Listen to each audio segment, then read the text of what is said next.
Everyone at school knows. I'm a loser who can't even awaken to a D-level power. But at the awakening ceremony, I shattered the test orb meant for S-level abilities with one hit. Just a second ago, the school bully was laughing at me for being poor. Even the teacher wanted to punish me, and tried to force me to admit cheating. Who could have guessed, the very next second, snow and ice covered the whole gym. Even the usually chill Jingbei University admissions lady was screaming excitedly against the glass. Standing in the eye of the storm, I wasn't scared at all. Instead, I broke out in a creepy, wild laugh. Heh, art is just explosion. Because right now, the SSS level demon named Joker inside me finally woke up. I saved up for 3 years, just to gamble on awakening once. But as soon as I opened my front door, I almost got killed on the spot. This doesn't even look like my cheap apartment anymore. The door handle was covered in blue crystal ice, and the freezing cold instantly numbed my hand. The whole air reeked of blood. Before I could react, a cold female voice from the darkness froze me in place. Where do you think you're going? Cold sweat drenched my back instantly. I was shaking, turned on the light, and saw on the bed a white-haired girl about 14 or 15. Her skin was as clear as snow, but her icy blue eyes were full of killing intent. There was a terrifying wound from her shoulder to her waist. Her clothes soaked in blood. This wasn't some lucky encounter. It's death itself. She pressed her palm against the wall, and with a muffled thud, a clear handprint appeared on the hard wall. If you don't want to die, don't do anything stupid. No hesitation. My knees buckled, and I dropped to my knees right there. Your Highness, please spare me, I swear I have no bad intentions. Trying to act tough in front of someone who can kill me instantly. Dignity means nothing. Surviving is all that matters. Seeing me so completely submissive, her nerves finally seemed to relax a bit. She coldly ordered me to pretend she wasn't here. I quickly got up, sat on the couch and turned on the TV. I even switched to the Baby Bus channel on purpose, listening to those songs about "Don't worry, Mom and Dad." I hummed along to the tune, acting all innocent, showing I'm harmless. Suddenly, an ice spike whizzed right past my head, piercing the old TV in an instant. Sit quietly. Watching the smoking TV, my heart was bleeding. That was the most expensive thing I owned. Right then, someone started pounding on the door. Boom, boom, suddenly the air in the room froze. The white-haired girl on the bed turned pale and desperately signaled me to stay silent. But just a second later, bang, a huge crash. The frozen door and its frame were blasted off by a terrifying force. A man in a black suit stood in the doorway, dressed like a Matrix agent. His sinister eyes scanned the whole room. He grinned wickedly. Hey Sherry. I knew you were hiding here. He grinned evilly, and shoved his right hand straight into the shadows in the wall. He slowly pulled out a massive black sword, about 2 meters long. The blade had red lines twisted around it like veins. Just looking at that sword, I felt like my soul might get sucked in. Behind me, the white-haired girl suddenly burst out with her last strength, and the whole room became an ice cave. The window shattered instantly, and she yelled at me, "Run!" I'd love to run, but that black-suited guy was so intimidating. Even a simple downward slash was so intense I couldn't move. Extreme ice crystal blast. The white-haired girl desperately unleashed all her cold power, trying to block his killer move. 2 crazy forces collided in the tiny room. And as just a normal person, I got hit too. My body began freezing over. The feeling of suffocation and death overwhelmed my mind. Is this how it ends? I haven't even spent the 3 years of money I saved. I haven't had my awakening ceremony yet. Feeling so bitter, I screamed inside my head. Near death, I broke through some sort of invisible chains. A crazy, mocking voice suddenly exploded deep inside my soul. Laughing in the face of death. Dance at the funeral. SSS level ability Joker now awakened. Detected high energy reaction. Level 10 ability, Sword of Speed copied successfully. Showtime. The ice faded, and an overwhelming wild force rushed through my body. Seeing the black-suited man's sword breaking through, heading straight for the white-haired girl, the confusion in my eyes faded, and was replaced by pure madness. I stepped forward, copied the girl's move, gathered all my strength, and pushed my hands out. Want to kill someone? Better ask the newly awakened Joker first. Extreme ice crystal blast. The lingering cold exploded once more. White fireworks swallowed the whole room. The black-suited guy's pupils shrank. You sneaky bastard, acting weak. He frantically redirected his sword. Crossed sword energy with my frost. Boom. The blast blew off the roof. Sharp ice spikes rained everywhere. The black-suited guy's suit tore. He was covered in white frost. But he actually smiled. Kid, can you use this move a third time? Sorry, I'm out of MP. Right now? I'm the Joker. First tier talent, repeat moves. Activated, cost halved. Power doubled.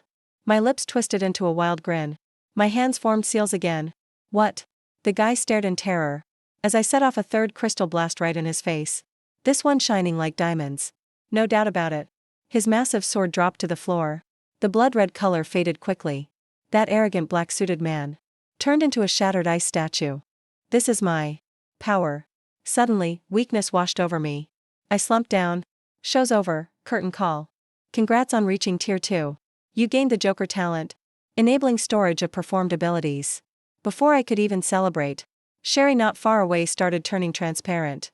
Her solid skin became icy blue sparkles floating everywhere. Your Highness, any last words? The shock in Sherry's eyes even outweighed her fear of death. Who the heck are you? She barely finished speaking, and she shattered into countless light particles. I thought, she's gone. Such an awesome awakened one. Died so beautifully. I can't hold on much longer either. I pulled out my antique Nokia to call the cops. Everything went black. I totally passed out. But what I didn't see was, the blue specks of light didn't disappear. Instead, they seemed to find a new home, and rushed straight into that old Nokia. When I opened my eyes again, I was in a hospital room filled with the scent of disinfectant. You're finally awake. A pleasant female voice was beside my ear. I was so scared I almost pulled the blanket over myself. I'm not that kind of person. No rich lady fun for me. Suddenly, the Nokia on the pillow started up. It smacked me right in the forehead. Idiot, what trash do you have in your brain? I held my nose and looked. And almost dropped my jaw. On the old black and white screen, there was a chibi angry lowly mom. Holy crap, the phone came to life. Came to life, my ass. I'm Shirley. The chibi character on the screen kept ranting. I used a secret skill to turn myself into data. But your dump is full of broken electronics. Whatever. Why are you still using this ancient thing? No 5G, just buttons. And the craziest part, it's out of credit. The once cool Ice Queen lost all her composure because of my poverty. Just then, the hospital door opened. A guy and a girl walked in. They said they're from the official agency. Han Xiaodong and Huang Xiaowen from Songqiong. Shirley instantly turned back into a regular phone. Quiet and still. Don't worry, we're here to thank you. Han Xiaodong smiled kindly. Last night, 2 wild awakeners fought. Thanks to you, they were stopped. I was about to play it humble. But they got right to the point. We detected you have ice powers. What's your rating? That's crucial. If my S-level potential got exposed, I'd be in big trouble. While I was hesitating, the Nokia on the bed suddenly vibrated. I glanced at the screen while pretending to silence the alarm. It just said, play weak. Got it. I scratched my head, looking all simple-minded. I'm level 1. Just toss tiny ice cubes. Right after I said that, the enthusiastic woman, Huang Xiaowen, her face instantly dropped. Disgusted and sneering, she scoffed. I knew poor folks like this, living in low-rent apartments, could never awaken high-level powers. She rolled her eyes. Didn't even bother to pretend anymore. Waste of time. It's a joke making us come for a level 1 loser. But the 2 officials could never guess that inside the innocent-looking Nokia was a top-level boss currently weakened. And last night's arrogant guy in black was just an unlucky scavenger. 10K monthly salary, temporary position. Formal hire gets full benefits. Han Xiaodong threw out an enticing offer. He made it sound really appealing. Honestly, I was tempted. That's a stable job. For a broke student like me, it's like winning the lottery. But the Nokia on my chest was frantically vibrating. On screen, 2 icy words, decline. I gritted my teeth and let it go painfully. Sorry, I want to focus on college entrance exams. Not joining your group for now. The air froze instantly. Han Xiaodong's enthusiasm visibly faded. Rejected by a level 1 nobody. In his eyes, I was clueless. Go ahead, do it. His tone turned official, even adding a warning. If you're not joining, keep it clean.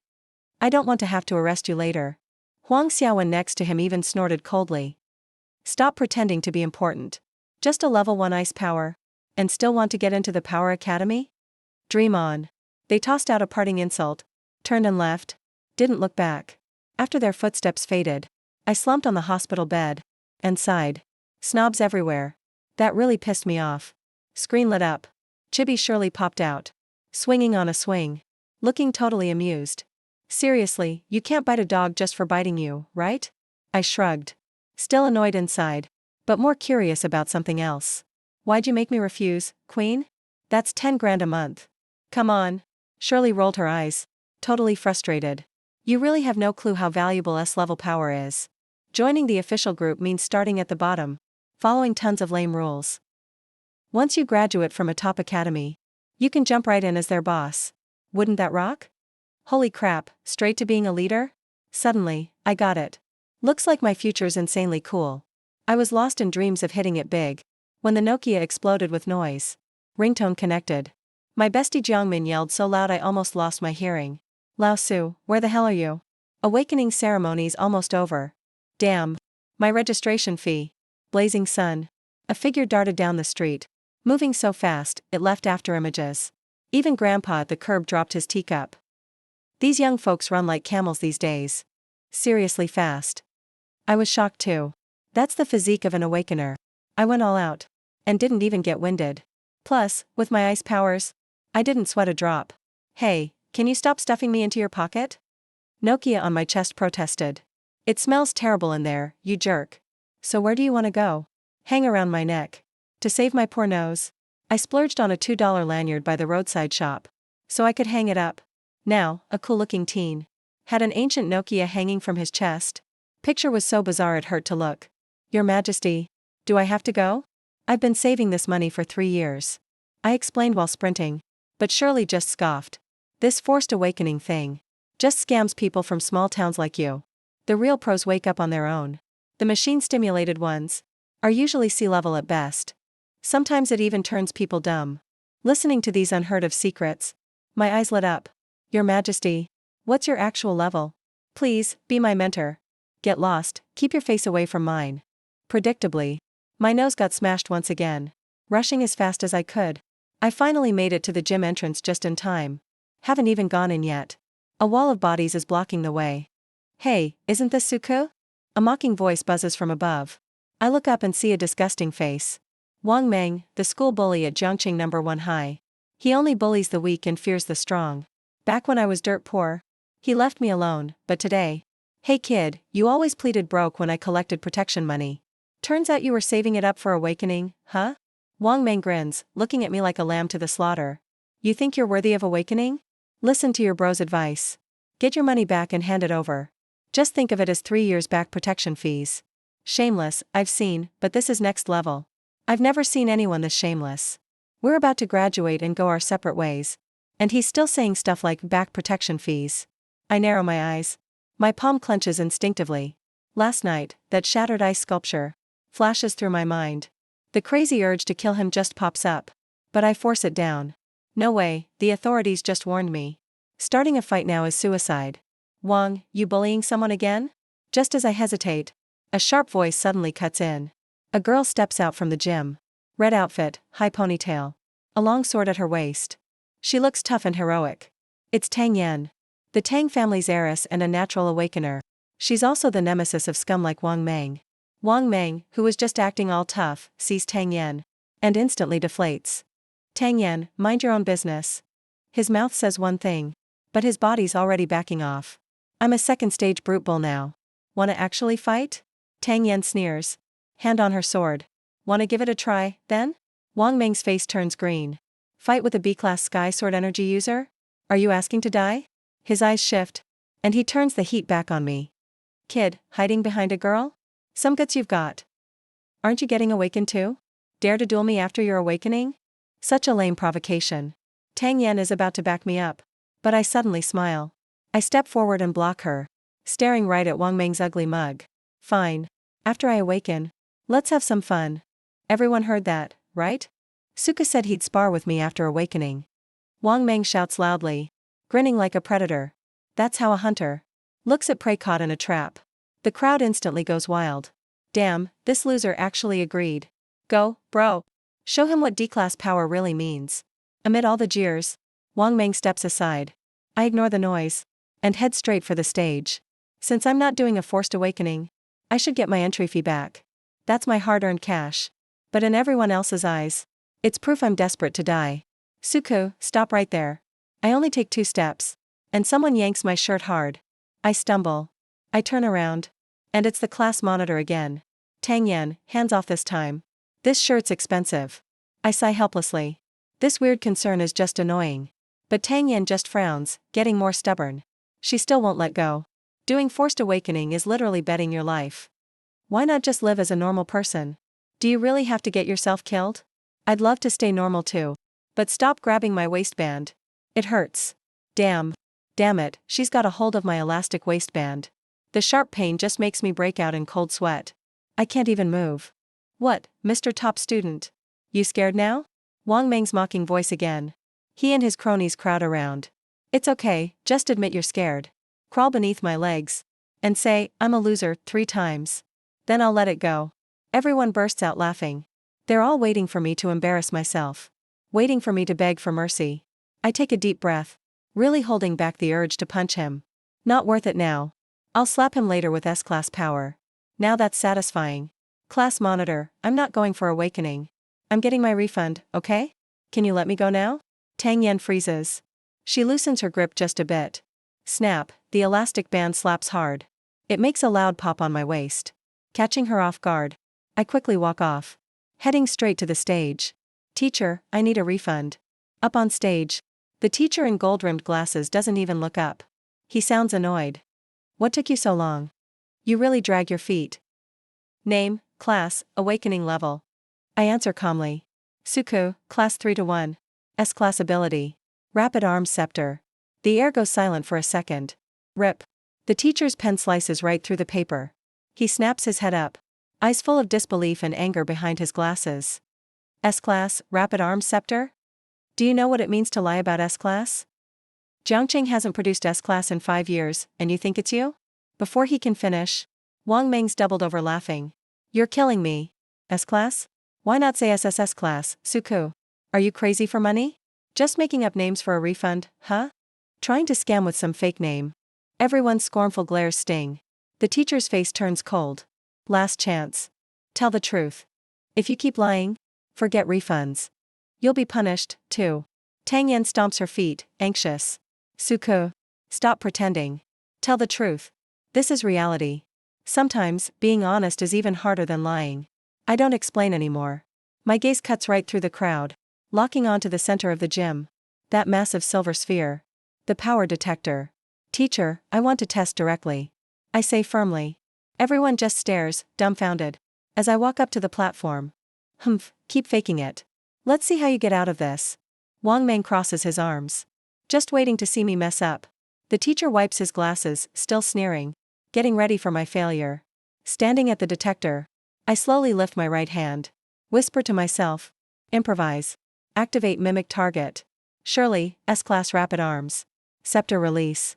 The second my hand touches the orb, boom. It feels like a god descends. An insanely cold wave erupts. Blasting from the center of the sphere.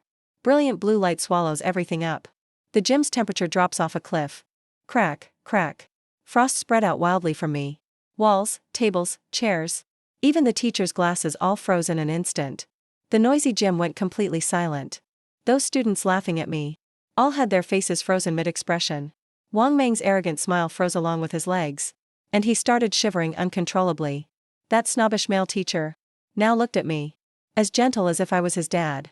Downstairs, amid the chaos, in the 3rd floor VIP room, Principal Wang was humbly grinning at a tall, pretty lady.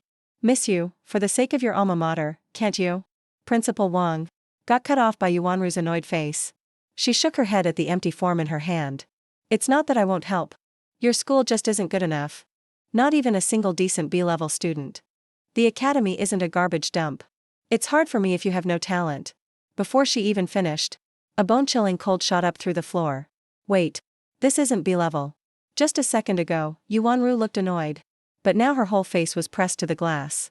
Her eyes were burning like she'd found a treasure. The chill was intense. It's snowing in June. This is a supernatural phenomenon. Definitely a sign of S-level power awakening. She completely lost her composure. She grabbed Principal Wang's arm and shouted, I want that student. Beijing North University will accept them directly. Nobody better compete with me. Principal Wang instantly straightened up. Feeling thrilled inside. You just ignored me. But now it's my turn. To watch you reach for the stars and miss. Back on the stage, I looked up at the falling snow. Standing there, proud and alone. Like a king who despises the world. But honestly, I was freaking out inside. Oh crap, oh crap. My queen. I've frozen this big round ball. This thing looks expensive. Am I gonna have to pay for this? I didn't even get my refund. And now I'll have to pay more? My Nokia buzzed from my pocket. Shelly's voice, full of disappointment. Can you have a little ambition? You're S level now. Do you get what that means?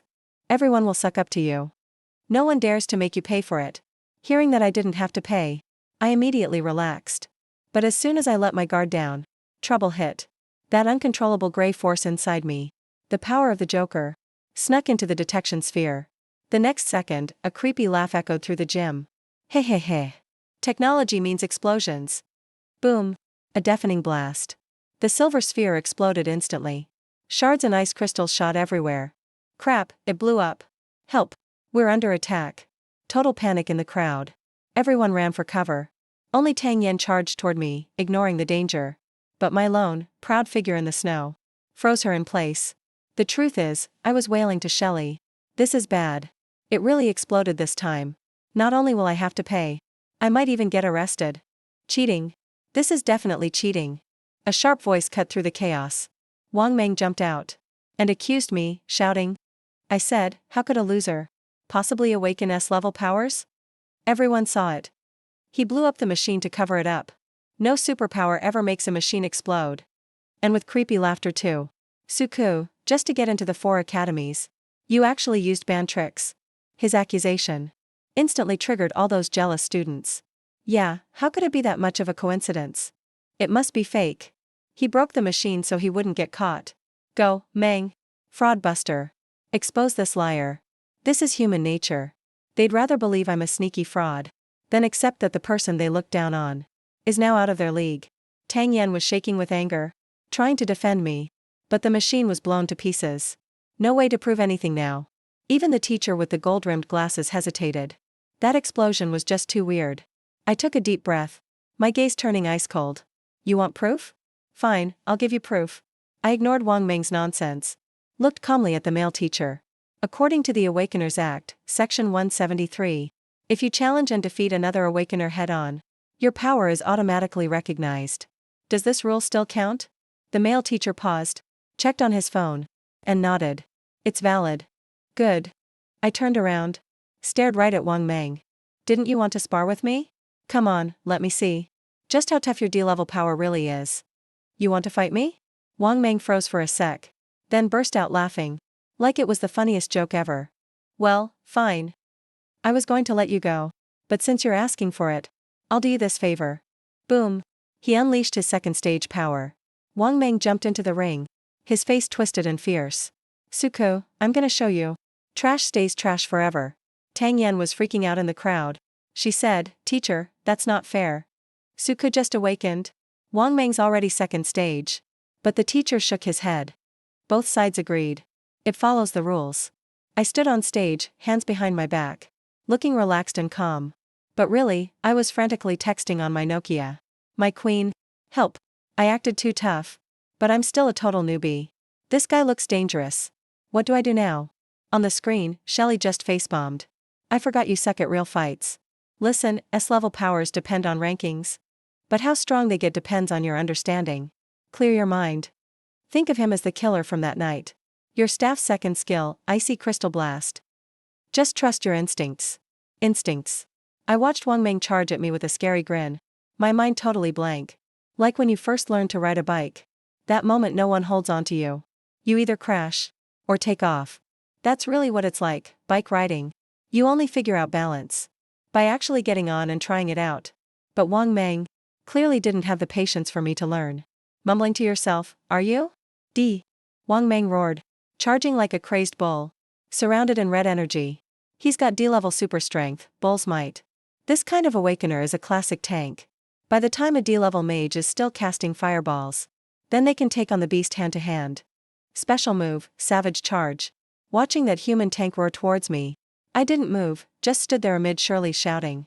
I quietly used my frost power, making the ground under my feet super slick. Next second, everything changed. Wang Meng, all fired up, charged at me. His foot slipped. He lost his balance instantly. Boom. His huge body smashed into the ground. He left a human-shaped crater. I just sidestepped easily, not even getting my clothes dirty. The whole place was silent. Then everyone went wild. What the heck just happened? How did Suka dodge that? I couldn't even see it. Wang Meng just dropped. Even Shirley in the Nokia was stunned. That intuition is insane. Is this guy a genius? Genius? Nah. I'm a total cheat. Just in that instant, the clown in my mind suddenly popped up. Improvisation trigger met. Energy detected, D-rank mutant bull power can be played. Wild card, club Q generated. Didn't expect this perk. Free tank shield power?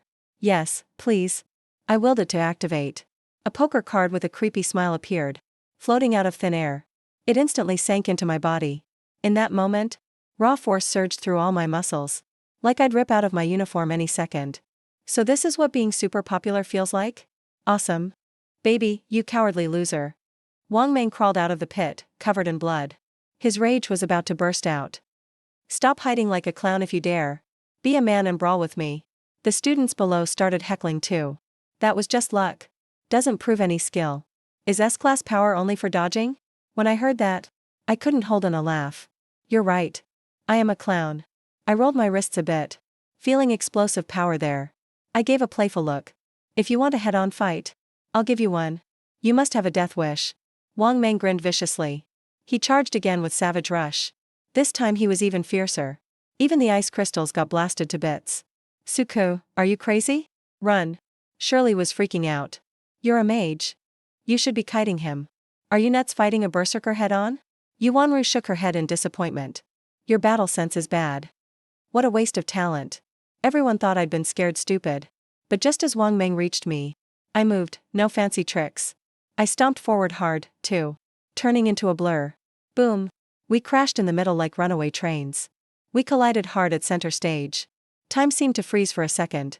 The bone-crunching sound made everyone cringe. In all the shocked stares, Wang Meng's arms twisted into weird angles. His whole body flew like a rag doll. Blood gushed everywhere. He crashed off the stage hard. He kept screaming in pain, twitching on the ground like a dead dog. One move. Done. And I beat him with his strongest power. Crushed him head-on. The arena went dead silent. Everyone looked at me like I was a monster. No way this is real. Isn't he ice-powered? How is his body so strong? Someone in the crowd suddenly screamed. Dual powers. He's gotta be dual-powered. Oh my god, S-class ice and super body? This is a god-tier combo. Up in the stands, Yuanru sighed in regret. A dual ability, 1 in a million. Too bad you'll have to split your effort. Your peak won't be as high. She only sees the downside. But she has no idea I don't even need to train. Why you?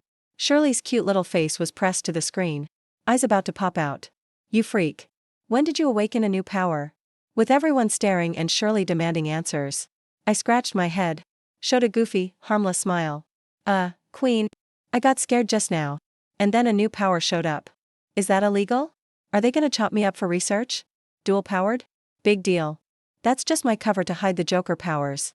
Throwing out a fake lead. I'll have to borrow more powers later anyway. Instead of being called a freak every time, I'll just play genius from the start. On the Nokia, Shirley rolled her eyes hard. You got lucky, kid. With me coaching you. Your dual power's not a weakness. It's how you'll get even stronger. I didn't bother explaining. As long as she's convinced, it's all good. I hopped down from the stage. Walked over to Wang Meng, who was still twitching. Standing over him. You giving up, Wang Meng? He shrank back. Still looked unwilling. But he didn't dare talk back anymore. Just then, a hearty laugh broke the awkward silence. Good. Very good. Principal Wang grinned from ear to ear. Like he found a pile of gold. Suku, you're our school's big hero. Here's a reward from the school. He handed me a light check. Stuffed it into my hand.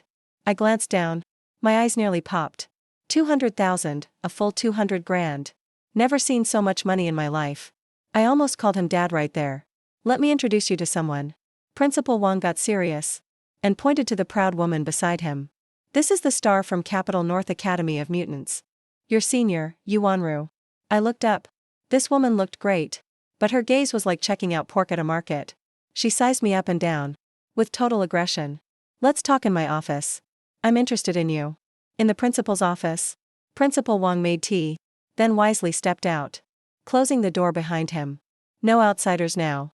Yuanru's aura turned intense. She lounged on the sofa and talked like she was doing me a favor. If you had S-class powers alone, you'd get into Capital North with no tests. But then her tone changed. Her brow furrowed slightly. Dual power means splitting your energy, so your potential's lower.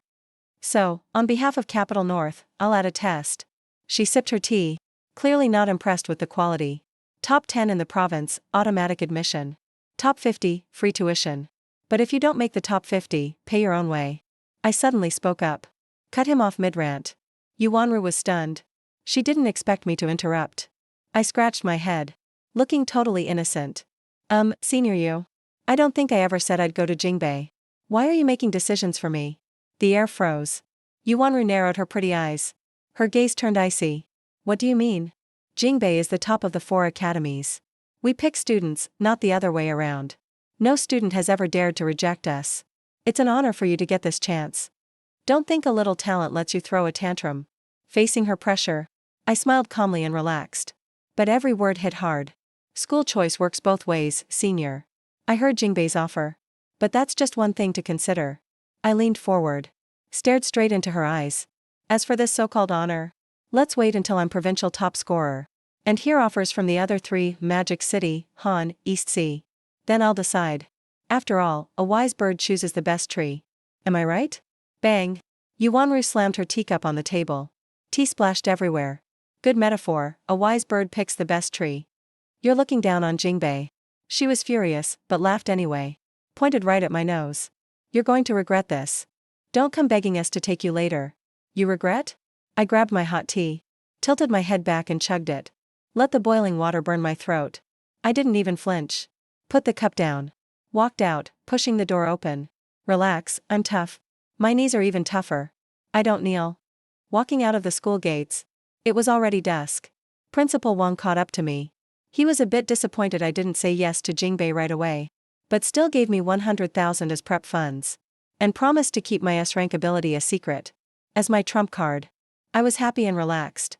Headed home with the money, pretty pleased. Wow, didn't expect that. You've got some backbone. From the Nokia on my chest? Shueli actually complimented me. Could turn down Jingbei's offer, impressive. I thought you'd run off with that woman. Please, I'm not crazy. I rolled my eyes, patting my pocket confidently. Did you see how cocky they were? Only waiving tuition if I hit the top 10. That's an academy for superpowers. Tuition is crazy expensive. I want a school where I get all the resources for free. And they pay me, not the other way around. I'd be stupid otherwise. That's all you aim for? You're an S-rank ability user, come on. Shueli yelled. I instinctively covered my nose, ready for some pain. But the blow I expected never came. I peeked open an eye. The Nokia that was just throwing a fit. Now its screen was pitch black, quietly hanging from my neck. It crashed. Meanwhile, deep inside the underground fortress, dim candlelight flickered. A man in a white hood pushed open a heavy metal door. Dropped to one knee. President. That ice princess should have died with the killer. But the clues point to a high schooler named Suku. On the throne, a raspy voice hissed like a viper. Fool, it's never that easy to die. Since Night Net isn't down, it means he's still alive. A severed finger was thrown in front of the hooded guy. There was a line of bluish-black English tattooed on it. Blood Brotherhood. Take my warrant. Gather the brothers and get revenge. Take back our turf. Yes, sir. A short boot-up sound played. The Nokia screen lit up. Shirley groggily opened her big chibi eyes. Her voice was soft and sweet. Ugh, feels so stuffed, something's inside me. He was just about to stretch. Looked down. His eyes went wide in shock. A thick black charging cable was plugged firmly into his body. You perv, go to hell. The phone shot out like a cannonball, hitting my nose dead on. Damn, it's broken. Broken. I screamed. Chair and all, I crashed to the floor. Shirley still wasn't satisfied. The phone body ditched the data cable and fell. With a thud, it smacked me in the face. Perfect finishing blow, Shao Qing. Whoa, I didn't expect that either. Even with a digital body I still need to charge? After hiding behind the screen, Shirley blushed like an apple. Guess I blamed you for nothing. I'll make it up to you later, teach you a cool move. I rubbed my swollen nose, looking so wronged. This is a one-time thing. No more touching me from now on. Fine, fine, your place already blew up anyway. Where are we staying tonight? That question actually reminded me. Yeah, I lost my home. I couldn't help but reflect. Suddenly slapped my thigh. Haha, lost my house, no rent to pay. Let's go somewhere even better. 5-star hotel? Nah, we're going to an internet cafe. My eyes lit up. All-nighter and instant noodles. Soda. Come on, is there anywhere safer and more fun? We can even play online together. Shirley covered her face in despair. An S-class psychic.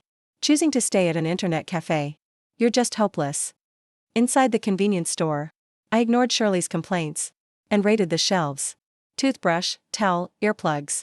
Since we'll be regulars at the cyber cafe, gear's gotta be complete. Most important is a can of Red Bull to perk up. I reached into the freezer, grabbing the last can of Red Bull.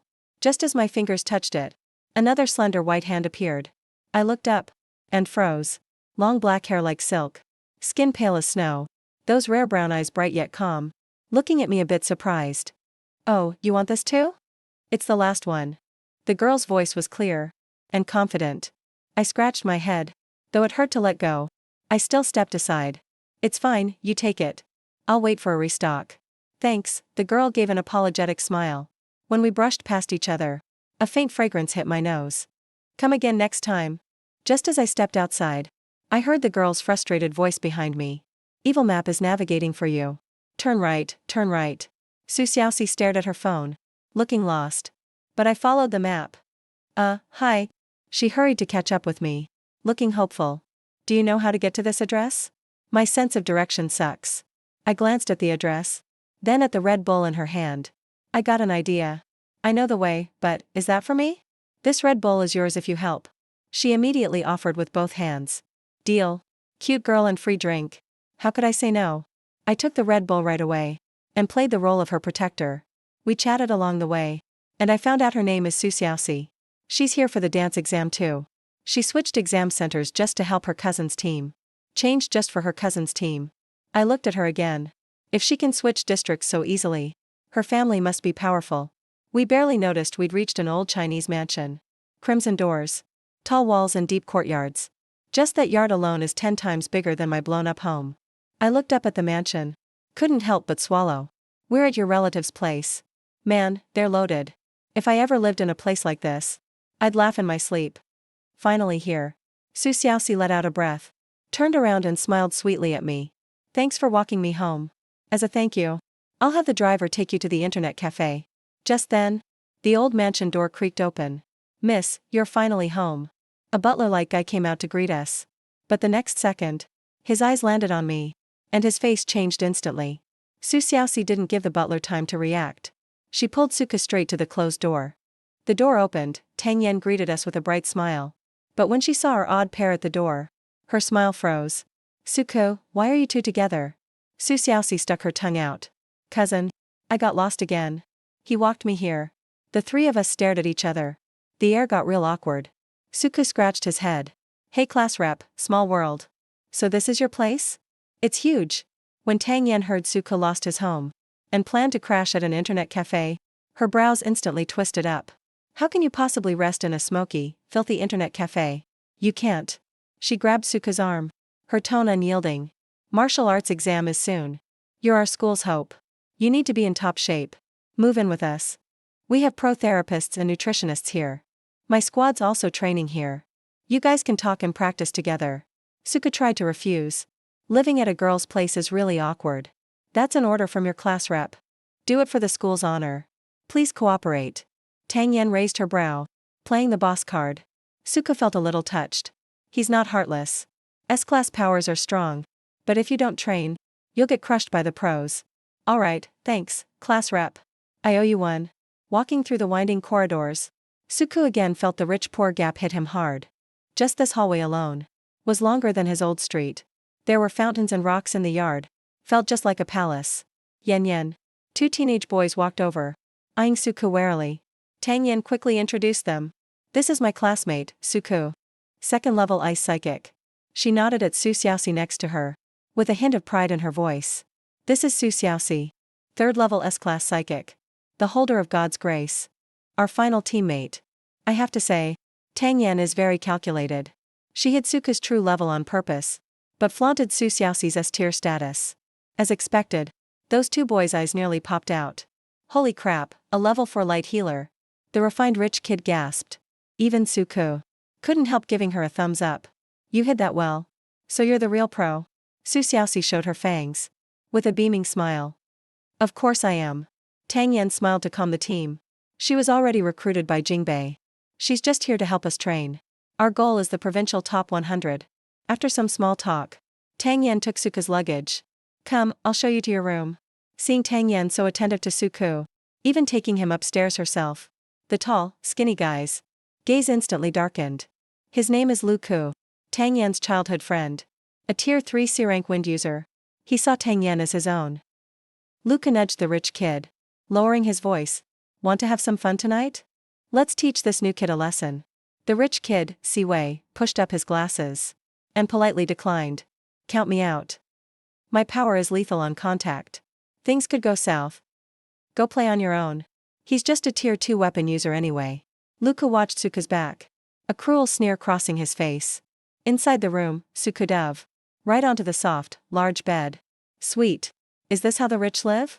Even the toilet smells good. His phone screen lit up, and Shirley floated out, annoyed. Pathetic. The top tier are all tier 3 now. If you don't train, do you want Yuanru to crush you? At the mention of Yuanru, Suku sprang up, grabbing the phone instantly. My queen, hand over the secret manual.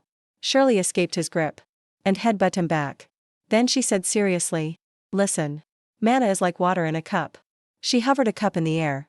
Skills are like pouring it out. Sleeping is a slow refill. That's too slow. Cultivation is like installing a faucet. Snap. She smashed the cup in the sink. When pressure breaks the cup, it grows. That's how you level up. Suku nodded along. Simple and direct. My technique is A rank. 100 times better than your school's trash. Shirley's voice was tempting. Close your eyes and follow my lead.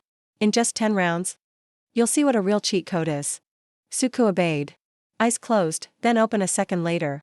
Full of pure ecstasy. Holy crap, it's real. I feel my energy surging.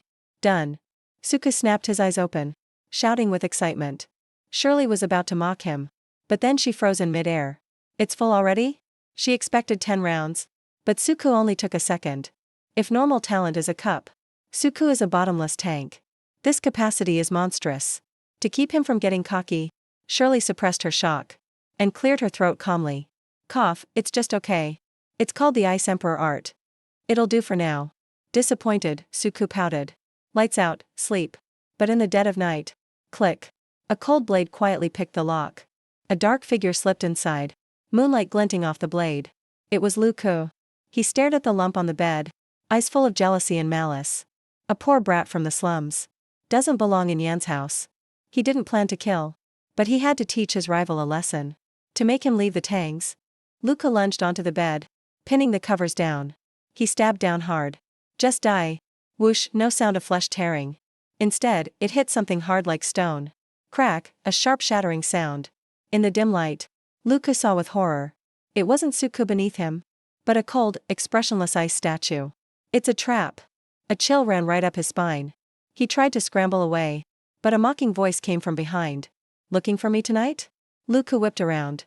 Suku was leaning in the corner, arms crossed, looking at him like he was a dead man. Bastard, you played me. Lu Ku hissed in fury. His wind power erupted, lunging at Suku's face with the knife. Suku didn't even blink. He clenched his hand toward the statue. Boom, the statue exploded. Ice shards sprayed like shrapnel. Lu Ku couldn't dodge in time. He could only cover his face. He was left bloodied and torn, slamming onto the floor. But he wasn't done. Suku stepped forward. Bull strength activated. A hand like iron gripped Lu Ku's head. Since you're here, don't bother leaving. Bang, the floor gave way. Debris flying everywhere. Suku slammed Lu Ku's head right through the second floor. They crashed into the living room below. The crash woke the whole house. Tang Yan rushed down with a sword. Seeing the carnage, her sword clattered to the floor. Lu Ku lay bloody in the rubble, while Suku casually dusted himself off. Suku, are you insane? Tang Yan ran to check on Lu Ku, then glared at Suku. This is the Tang house. He's my teammate. And my childhood friend. How could you be so ruthless? Suku frowned, pointing at the knife on the floor. He broke in with a knife. It was self-defense. Self-defense? Tang Yan shook with rage, pointing at the half-dead Lu Ku. Even if he was wrong, he just wanted to scare you. It was just a prank. You're unharmed. But you nearly killed him. The exams are almost here. You're going to ruin her whole life like this. Suku, I'm so disappointed in you. How can you be so cold-hearted? All these accusations hit Suku like bullets one after another. Su Xiaoxi stomped her feet anxiously on the side. Cousin, it was Luku who started it. Shut up. Tang Yan was still fuming. She wouldn't listen to any explanation. Suku looked at the self-righteous class president in front of him. The last bit of warmth in his eyes disappeared. Is this how rich girls think? The one who hits is excused. But the one who defends himself is called cold-blooded.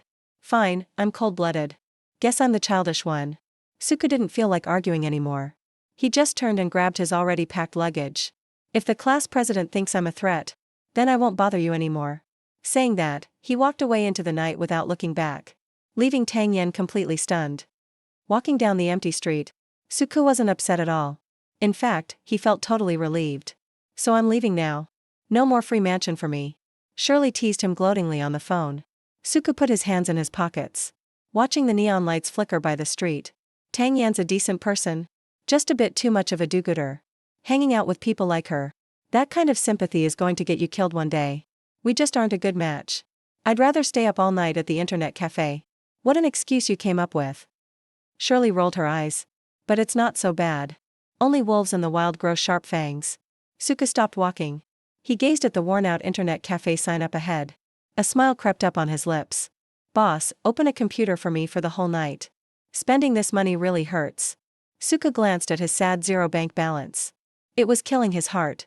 300,000, a full 300,000. Burned it all in just a few days of special training. But as he clenched his fists, feeling power surging inside, that pain vanished instantly. Just in a few days at stage 3, he went from a total newbie to stage 3 beginner by sheer force of spending. Stop acting like you didn't get your money's worth. Shirley's lazy voice came from the Nokia phone. Even if you're so broke you can't afford underwear, just look at your new skills. Totally worth it. Suku focused for a moment, and his attribute panel popped open. Under his SSS level clown power, there was a brand new skill. Improv performance. As long as you really understand the target's power, you can copy it perfectly. That is totally an OP ability. Suku was excited to give it a try. He tried to copy Luca's blade edge move from a few days ago, but he found he couldn't trigger it at all. He frowned deeply at his failure. Soon, he understood. The key was that Luca got taken out too quickly that night. He didn't actually see how the wind power worked. Looks like just watching isn't enough. You gotta know your stuff. Suku started thinking. His eyes grew sharp. If he wanted to mimic every power out there, he still had a long road ahead. Time waits for no one. Suku left his bags in storage. He only took his old Nokia with him. Then he went to People's Square alone. The square was already packed with people. Looking around, all he saw were rich kids armed to the teeth. Some were crying babies clinging to their parents. But Suku just had his hands in his pockets. His casual clothes made him stick out. Shirley, am I being too casual with empty hands? Being chill is a sign of real strength. Shirley scoffed. Only weaklings need gear to boost stats. As Suku argued with his phone in his head, a clear shout broke through the noise. Bro, over here. Su Xiaoxi jumped around like a happy sparrow, waving and yelling to him. And in that instant, a wave of jealous, hostile stares shot at Suku like arrows. Who's that poor-looking dude? How come all the pretty girls go to him? He's only a bit better looking than me. Suku walked through all the hate, but paused a bit. Behind Su Xiaoxi stood that guy from the other day, Sinan, plus Tang Yan, who looked conflicted. The whole vibe suddenly felt awkward. Tang Yan opened her mouth, like she wanted to say something, but met Suku's calm stare, and swallowed her words. That unpleasant ending last time felt like a thorn between them. Su bro, haven't seen you in a few days. You're even stronger now. Sinan was smooth, and broke the ice first. Your soldier power left a deep impression. If we run into each other out there, go easy on me, alright? Suku nodded slightly. He was about to say something polite, when suddenly, the crowd stirred up even more. Whoa, that's Yunfei from Xianghai. And that crazy girl Xia Yang is here too. This is bad. Why are all these monsters in our district? How are we supposed to compete now? Groans and whining erupted everywhere. Suku looked where everyone else was staring. A guy and a girl strode over. Their presence was suffocating. The guy carried a long spear, with sharp brows and keen eyes, like a hero from ancient times. The girl wore a bold sports top, showing off her toned abs, her eyes wild and cocky, Like she was looking at lambs before a slaughter. Death sheep high? Suku squinted. Are they really that strong? More than strong. Tang Yan, who'd been quiet, spoke up suddenly. Her tone was heavier than ever. They're the top private school in the province. They almost always grab the best scores every year. Su Xiaoxi chimed in quietly, her face going pale. They're here just to pick off the weak. To guarantee high scores. They come to regular test centers like ours to hunt newbies. Hunt newbies? Suka looked at the two arrogant figures. And smirked playfully. Just then, that fiery girl Xia Yang seemed to sense something. She snapped her head around, her wild eyes scanning the crowd, locking right onto Suku. Sorry, I was out of line the other day. Tang Yan apologized out of nowhere. Suku paused, looking at the sincere eyes of the school beauty who was actually his height. All his awkward feelings vanished. Class rep, I already forgot about it. Suku waved it off, but looked past Tang Yan, at someone shrinking back, giving a knowing smile. What about you, Luca? All healed up now? Don't push yourself. Luca shivered all over, like a startled quail, not even daring to turn around. Engines roared, as the van pulled away from the crowd, leaving behind the crying parents. For some families, this might be goodbye forever. A heavy silence filled the van. Listen up, the rules have changed this year. The proctor, Suyeyu, suddenly stood up, waving an official notice like it was bad news. No more amusement park. The test site is 30 kilometers away in the new territory. The third-level primal wilds. Totally unexplored. Full of vicious beasts. Kill the main target, get 1,000 points. But let me warn you. Suyeyu's voice was ice cold. People die there. The whole bus went silent. A few seconds later, retching and sobbing filled the air. Actual combat rules. Throwing a bunch of sheltered kids straight into a meat grinder. If you're scared, you can quit now. Suyeyu glared at the trembling students with a mocking smirk. As everyone hesitated, Suka's phone buzzed on his chest. Surely, no matter what you choose, I've got your back. Just one simple line. Yet it felt like a shot of courage. Suka took a deep breath, stood up in front of everyone. Boom, all eyes were instantly on him. Hang Yan's eyes went wide, in utter disbelief. The light in Su Xiaoxi's eyes went out, full of disappointment. Luku, Xia Yang, and the others just looked smug, like they were watching a coward bail out. Scared already? Knew he was useless. The mocking stares closed in like a tide. But the next second, Suka didn't head for the door. He slowly raised his right hand and aimed at that tough proctor, making a nice big internationally friendly middle finger.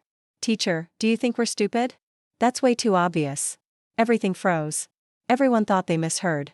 What's he doing? Is he cussing out the proctor? You talking to me? Suyeyu's face turned dark, her fingers trembling slightly. Yep, Suka nodded calmly, his voice loud and clear. I'm definitely cussing you out. Idiot loser. The driver slammed the brakes, almost throwing everyone inside. A wave of killing intent exploded instantly. Bane Sujeju. A black ghostly shadow appeared out of thin air, its huge scythe ready to harvest heads any second. If you want to die, I can help you with that. The bus turned ice cold. The timid students were scared stiff in their seats. Suku, apologize now. Tang Yan was about to cry in panic, trying desperately to pull Suka back down. I'm not apologizing. Suka pushed Tang Yan aside, facing the pressure as he repeated. Your acting is trash. Is it fun lying to kids? Officer? The tension vanished instantly. The previously enraged Suyeyu lost his ferocious look, replaced by a playful smirk. So, I'm busted? He pulled out an old pipe, lighting it with a dark flame. His eyes were full of praise. How did you figure it out? Well said. I'll recommend you for command. The students were stunned. The twist was too fast. Their brains couldn't keep up. It really was an act? Suka shrugged, his arrogant look switching to a simple smile. Actually, I was just bluffing. But since you want an analysis, I'll give it a shot. Suka held up one finger, a spark of wisdom in his eyes. First, the logic fails. Under the management laws, a sector within 30 kilometers of the city triggers a red alert. The military would crush it instantly. No way they'd leave it for rookies. Unless the planner was an idiot. If you're still not convinced, here's the third point. Suka's lips curled up, his gaze becoming razor-sharp, pointing straight at Suyeyu. You're a total creep, aren't you? Since getting on the bus, you've stared at Su Xiaoxi 21 times. Dead silence. Did he really just say that? Suka gave them no time to react, speaking fast, with logic like a blade. More importantly, Su Xiaoxi looked back 18 times. Without any fear. That means you know her. She's an S-rank talent. A genius guaranteed for Jingbei. Would the school let her die? Unless the principal's brain is fried. In conclusion, Suku spread his hands, smiling brightly. Is it a problem that I called you an idiot? Holy crap, Suyeyu blinked. Speechless for a long moment. This kid's observation is insane. The frozen atmosphere collapsed. Suyeyu didn't get angry. Instead, he put out his pipe. His eyes glowing with excitement. Ha ha ha. Excellent. You're the first to call me an idiot. That I don't want to punch. Suyeyu stepped forward, dropping a bombshell on Suku. Kid, forget the 4 academies. I've changed my mind. The general staff is a better fit. Boom. That sentence was a nuke. Exploding in the narrow bus. The students' heads were spinning. They were red with envy. General staff? The true power center of Daxia? The brains behind sector defense? Even top graduates struggle to get in there. Now, Suyeyu is inviting a high schooler? What insane luck is this? Just when everyone thought Suku would kneel in gratitude, he just glanced at his phone and said calmly, thanks, but I'm a bit stubborn. I prefer to rely on myself. He refused. He rejected a ticket to the top. Suyeyu froze for a second, then laughed even louder. I love that arrogance. You'll join the military sooner or later. The drama ended, and they arrived at the site. The rules were simple but cruel. Tier 1, outer area. Tier 2, center. Tier 3, core. Want a high score? Risk your life in the core. Wear your bracelets. They're your lifelines. And your score trackers. If the bracelet breaks, your score goes to 0. With the official's command, thousands of students surged into the black portal. Suyeyu leaned on the bus, exhaling a smoke ring, looking at the Jingbei recruiter. Yuanru, I heard. A cocky kid recently rejected Jingbei. Yuanru gritted her teeth. Suku? A dual awakener. But far too arrogant. Low potential. We don't need him. Ha! You don't need him? Suyeyu laughed until he teared up. He pointed at Suku's back. Just now, he rejected the general staff. Jingbei is nothing to him. Yuanru was shocked. Her face full of horror. Her superiority crushed to dust. But suddenly, something went wrong. A figure broke from the staff and dashed toward the portal, clutching a golden stone, slamming it into the vortex. Boom! Golden light exploded. The space warped, and the entrance became unstable. Suyeyu reacted instantly. A massive black skeleton materialized, its dark scythe carrying death, swinging down. The crazed teacher didn't have time to retreat before Su grabbed his throat and pinned him down. Terrifying pressure swept the area. Suyeyu's eyes were icy. Speak. Who sent you? For the Brotherhood. With a fanatical scream, the man's energy went wild. No. Su's pupils shrank. His hand struck like lightning, tearing into the man's gut, revealing a bloody, glowing severed finger. But it was too late. Boom. The flesh bomb exploded. Blood and shockwaves hit the crowd, knocking everyone back. Only Suyeyu stood in the blood, his face dark with rage. 24-hour lockout. It needs a day to stabilize. These psychos planned this. Su slammed the remains down, a sudden panic rising in him. Xiaoxi, please be safe. Meanwhile, inside the sector, the jungle was full of danger. Suku stood still, calmly checking his bracelet. Current rank, 9,528. Score, 0. Looking at the shifting numbers, Suku was just spacing out. Watch your head. Sherry shouted from his pocket. Suddenly, a warning scream. Hiss. A dark green poisonous shadow shoots down from the treetops. A deadly beast. Closed-eye triple blossom move. It's every rookie's nightmare. It moves as fast as lightning. Venomous fangs aimed right at Suku's throat. But Suku didn't even blink. Just as the fangs were about to touch skin, crack, an icy blue cold light flashes out of nowhere. The snake didn't get a chance to shut its mouth. Its head was pinned to the ground by an ice spike. Dead in a second, not a drop of blood spilled. Completely frozen by frost. Score, +1. Suku scratched his head. A mischievous grin on his lips. Fishing enforcement successful. This is no clueless high schooler. Clearly a wolf in sheep's clothing. With Shirley as a cheat code navigator, Suku stopped wasting time. If we're going for points, let's head where the highest scores are. Target locked, a creek a few kilometers from the domain core. Awesome, rank up to 280. Tang Yan sheathed her sword. Looking at her wristband, she shouted excitedly. Just now, their squad worked like a well-oiled machine. No injuries at all. The D team wiped out a nest of Tier 2 beasts. Thanks to Xiaoxi. A level 4 support is just too strong. Teammate Luca turned around excitedly, about to give some praise. Suddenly, the sound of a blade slicing into flesh. A bloody knife tip, out of nowhere, pierced straight through Luca's chest. Hot blood sprayed everywhere, staining Susiausi's white clothes red. Luca stared in disbelief, eyes wide, body stiff as he fell, dead with eyes open. And right behind him, that teammate Siwei, who he'd seen every day, was gripping a blood-dripping blade, grinning twistedly. Betrayal in this dangerous domain. The deadliest thing isn't always the beasts. It's the human heart. Why was Hang Yan shaking all over, shielding Susiausi tightly behind herself? Because you guys are too naive. Siwei's eyes were harsh. He grabbed his power single-handedly. Blood manipulation, taking control of a dozen Tier 2 beast corpses, mixed with Luca's burning hot blood, turned into countless bloody strands in a second, blocking all escape routes. Whoosh, whoosh, whoosh. Red threads shrank. The huge trees around them snapped clean in half. This is Siwei's trump card. A deadly formation powered by sacrificed lives. Look at those sharp blood threads.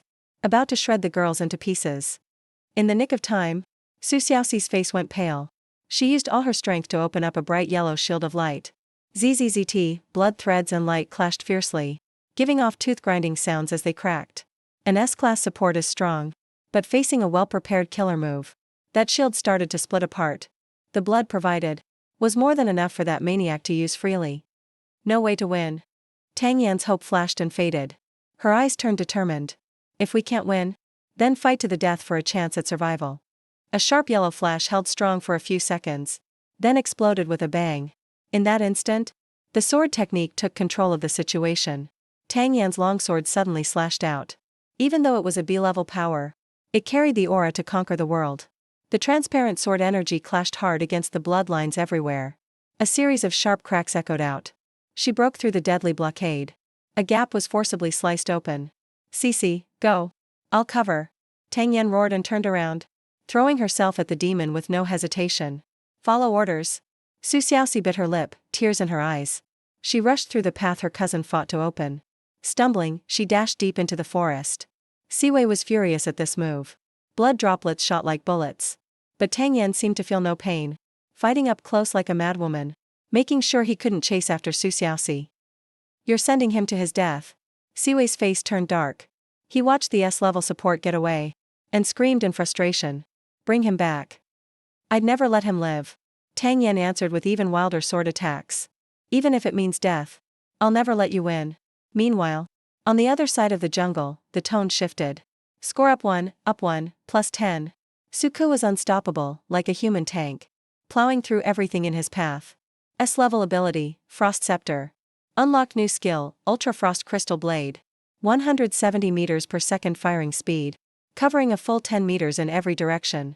The scariest part was, teamed up with Shelly's Frost Emperor technique. This move almost had zero cost. As long as Suku wasn't tired, he was a perpetual motion machine. Before he knew it, he sensed a change in the air. A brutal, crushing pressure locked onto him. Huff, huff. Heavy breathing came closer. A beast as huge as a truck blocked his way. Its body covered in metallic bristles, with fierce, icy fangs. Tier 3 beast. Steel bristle boar. Careful, this is the core zone. Shelly calmly reminded him. Talk about stating the obvious. Right in Suka's face.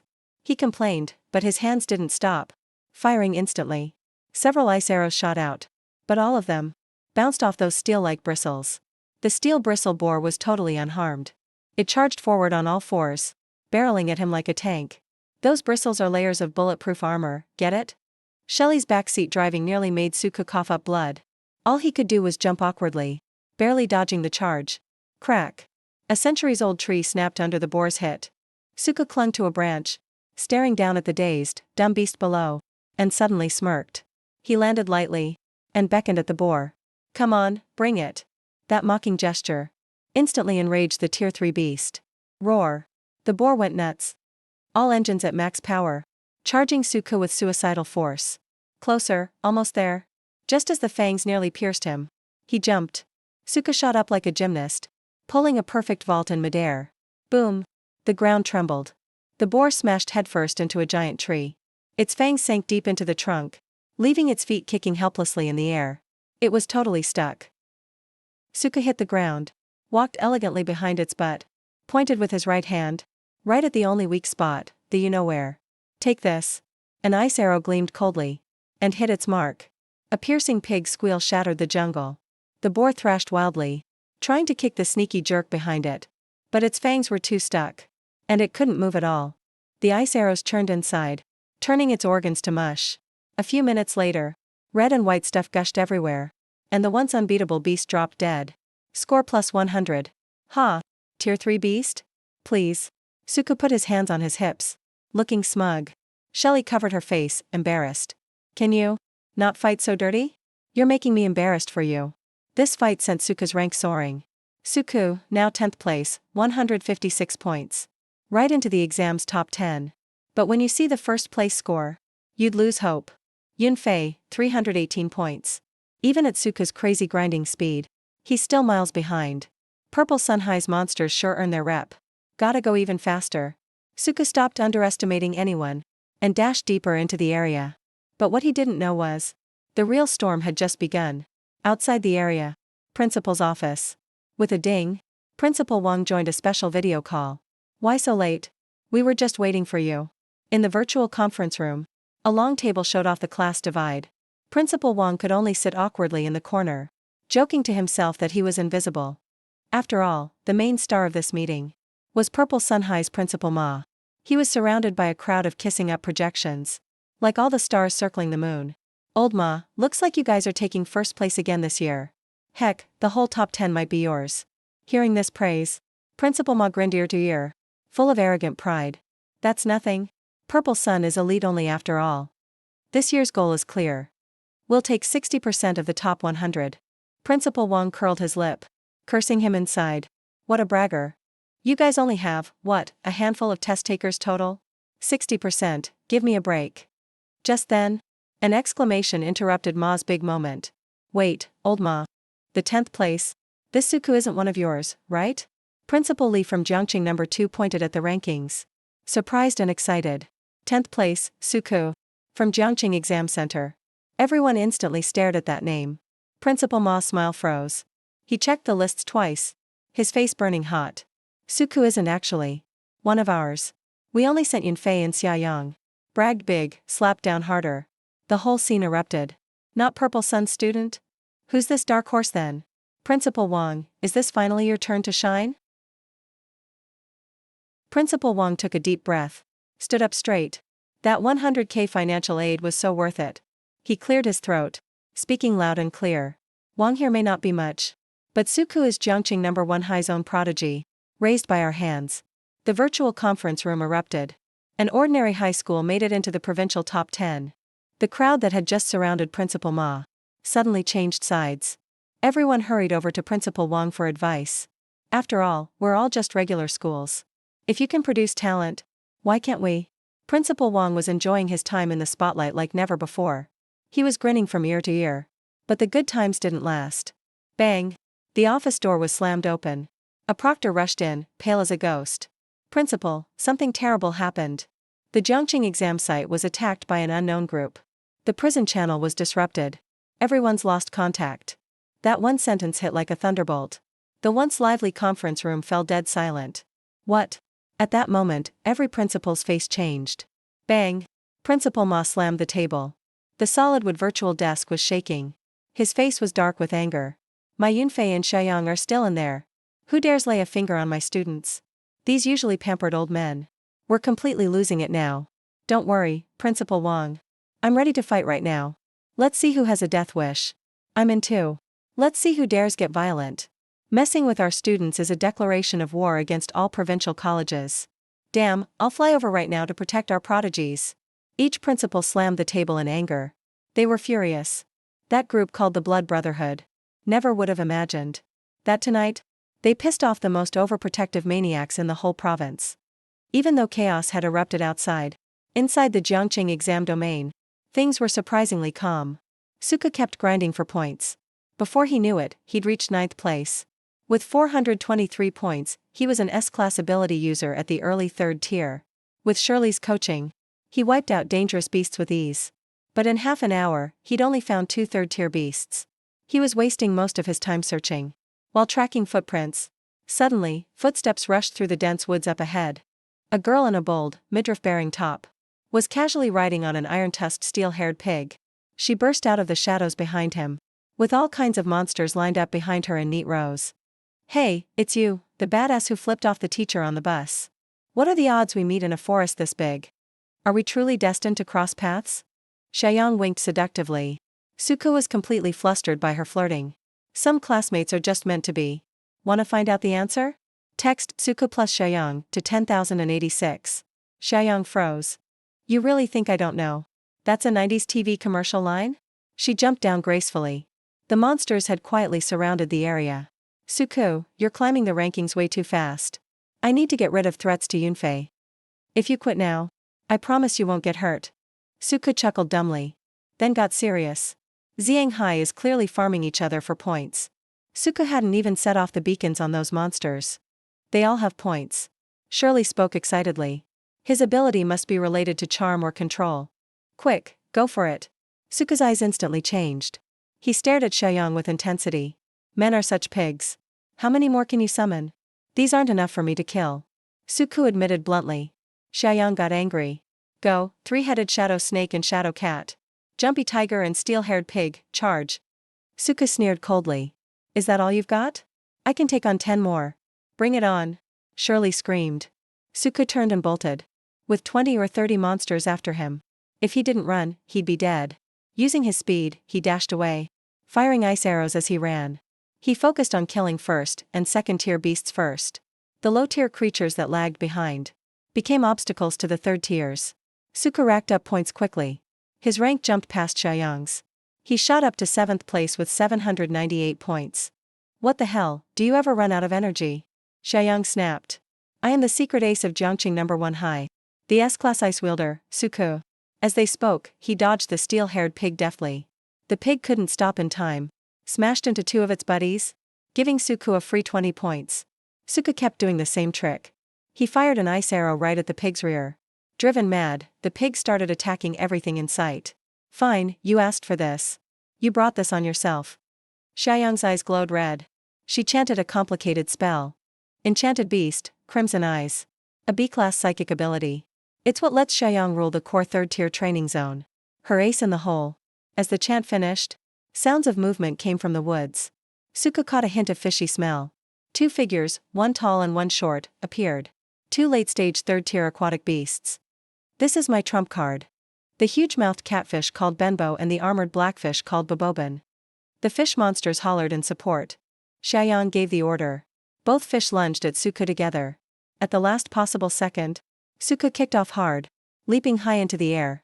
He didn't expect the fish to pass each other perfectly. Dodging a collision. Stuck mid-air, he had nowhere to dodge. The second wave of attacks hit. Bobobin used water gun. A jet of high-pressure water shot out from the blackfish's mouth. It hit Suko right on. The impact blasted him backward. Where he landed, the catfish monster was waiting with its mouth wide open. Suko steadied himself mid-fall. The ice shell on his forearm cracked and fell off. His passive defense kept him unharmed. He tossed a couple of ice arrows into the catfish's mouth. Sure enough, it snapped its jaws shut. But the arrows bounced off the gray fish skin. The catfish whipped its long mustache, wrapping around Suko. "Catfish forbidden technique, bind." Xiaoyang narrated excitedly. "Damn, he's even crazier than me." Suko was caught by the mustache. "An ice-type C-class, that's it? Against Yunfei, you wouldn't last 10 moves." Xiaoyang sneered. "You better call for help now." Suko was about to get serious, when a familiar female voice shouted. "Suko, help. My cousin's in danger." Su Xiaoxi stumbled into view. Her battlesuit was ripped to shreds. Several cuts went deep to the bone. She struggled to run to Suko, but slipped and fell hard to the ground. "Yang, put me down first. My friend is in trouble." Suko frowned. "Xiaoyang, didn't you hear her yelling? Enough nonsense. Admit defeat and say something nice first." Suko's expression turned cold. He activated his ice powers. The binding tendrils instantly froze solid. The mustache was locked in ice. The catfish tried to let go, but it was too late. Suko flashed a 3 of hearts in his hand. Bull strength filled his whole body. He put all his strength into his arms. There was a loud crack. The tentacles instantly snapped apart. Xiaoyang thought he was trying to run away. "Bobo Dad. Bo Ben, stop him for me." The two fish monsters attacked even faster. Suka slowly stopped walking. He looked annoyed. This is your last chance. You ignored my warning. The plum blossom in Suka's hand flashed and vanished. All his energy burst out with no holding back. An icy blue lotus appeared between his hands. Extreme frost crystal blast. White fireworks suddenly exploded. Countless ice shards shot out. The two fish monsters' eyes filled with fear. They tried to run, but it was too late. Shards stabbed hundreds of tiny holes in them. A chill spread from under Suka's feet. The fish monsters' bodies were freezing up. Xiaoyang's legs went weak. He yelped and jumped onto a branch. You're really an S-class ice ability. Suka stayed calm. He saw the fish monsters were just frozen stiff. He formed a seal with his hands. Used the same trick again. Sharp ice shock blast. Seeing the icy lotus glow in Suka's hands again, Xiaoyang freaked out. You really spam your ult. He quickly jumped down. Blocked the fish monsters with his body. We lost. You can do whatever you want. Just don't hurt them. Suka slowly stopped. He ended the skill and ran toward Su Xiaoxi. He picked up Su Xiaoxi. Her body was covered with wounds, big and small. Some were deep, showing bone. I don't know why Siwei killed Luku either. My cousin risked herself to save me. She stayed behind to protect me. I wanted to give up. But the emergency call function on my wristband was dead. Su Xiaoxi's voice was shaky with tears. Suku.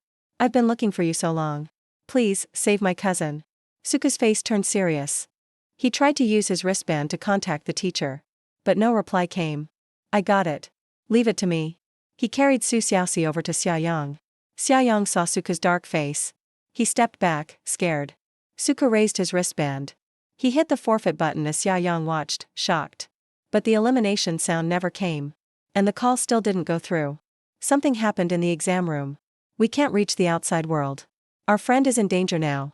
I need to take care of it. Suka looked a little unsure. Xiaoyang, can I trust you? Xiaoyang also failed to contact the outside. He got what Suka meant. You want me to look after her? The enemy's strength is unknown. Too risky to bring the wounded. Don't worry, leave it to me. I'll unfreeze Ben Boba and the others. That'll be enough to keep us safe. Xiaoyang lights a campfire. Grills two fish monsters. The air fills with the smell of grilled fish. Suka nods. Her figure shoots out like an arrow. So fast. Xiaoyang's beautiful eyes widen. Then she realizes during the fight, Suka didn't go all out. While running, Suka pulls out a Nokia. My queen. What should I do? Shirley stays silent. Somehow I feel this has to do with me. They seem like the ones who were after me. Suka shakes his head. But now my friends are involved. So it's my business too. Shirley chuckles. They chose to lock down the exam area. Means they're not that strong overall. Let's just head straight to the core. Destroying their base ends the test early. But they probably know that too. There might be a trap at the core. Suka goes on. He pushes off with his feet. Suka speeds up even more. Meanwhile, Yunfei strolls through the jungle with a black spear. Shadows flicker under the trees. A shadow cat suddenly leaps out. He thrusts and stabs with the spear. Blood appears right on its forehead. Score plus 100.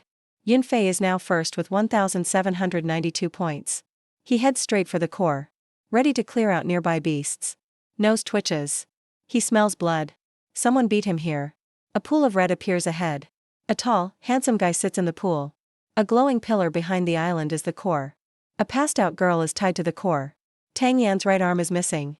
Her hair's a mess. Her face shows signs of a beating. Hey, what are you doing? Yunfei frowns. Presses his wristband to call. You're Yunfei? If you want to save her, come fight me on the island. Siwei laughs. Yunfei presses a few times. No answer. Confident in himself, he decides to play the hero. He grips the obsidian spear. Steps on floating wood. Dashes toward the island. Qingxiao and Suka reach the shore. They watch everything happening on the island. Their pupils widen in shock. Anger surges in the middle of the pool. Siwei uses his spear to lift Yunfei high. The spear pierces his shoulder. Blood flows down along the spear. So this idiot is first place? Yunfei coughs blood and roars in rage. Goes all out with a mortal war body. Grabs the spear with both hands. Reaches for Siwei. Siwei's eyes flash red. Blood control ability. Activated coldly. The water churns instantly. Dozens of beast corpses appear. Countless bloodlines shoot out like vipers. In a flash, they pierce Yunfei's joints. Hang him spread eagle in midair. Ah! His screams echo over the water. Let him go. Come at me. Tang Yan says weakly. Let him go? I'm just getting started. The bloodlines hit Yunfei's acupoints dead on, causing intense pain. You had to set traps beforehand. Trying to screw me over. Yunfei roars. I worked so hard making this invincible arena. Why do I have to move now? There are 18 beast corpses in this pool. All tier 3 and maxed out. Even Crocodile King is in there. That's why it's called the blood pool. Here. I'm unbeatable, Siwei brags. The bloodlines start draining Yunfei's blood.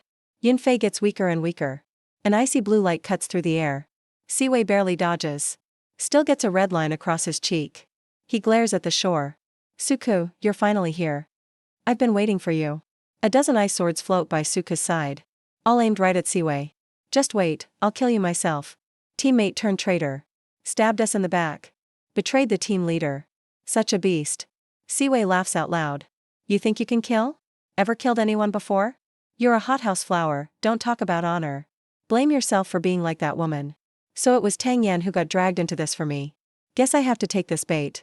Suku's eyes burn with anger. He moves and walks on water. Every step freezes the water. Turns to floating ice instantly. He uses each ice spot for speed. Moves like a ghost. Walking on water. Just a little trick. Siwei waves a hand. Dozens of bloodlines strike at Suku. Suku spins and dodges. Barely escapes all the bloodlines. Ice swords behind him. Fires one after another at Siwei. Siwei blocks two with his spear, but can't block more. He's forced to weave a blood net in front. Bam! Ice swords clash with bloodlines. Ice chips fly everywhere. Taking advantage of the cover, a lotus of ice forms in Suku's heart. It grows bigger and bigger. Building up power for one strike. That's the whole plan. When the last sword shatters, Suku is right by the island edge. So eager to die, huh? Or is he hiding something? Siwei kicks Yunfei at Suku. Yunfei flies towards Suku like a broken doll. Pick, save him or not. If not, he's just blood fuel. If you do, you gotta take my hit. Watching Yunfei crash in, Suku doesn't let go of the ice lotus. Instead, right before they collide, slams the lotus into the water.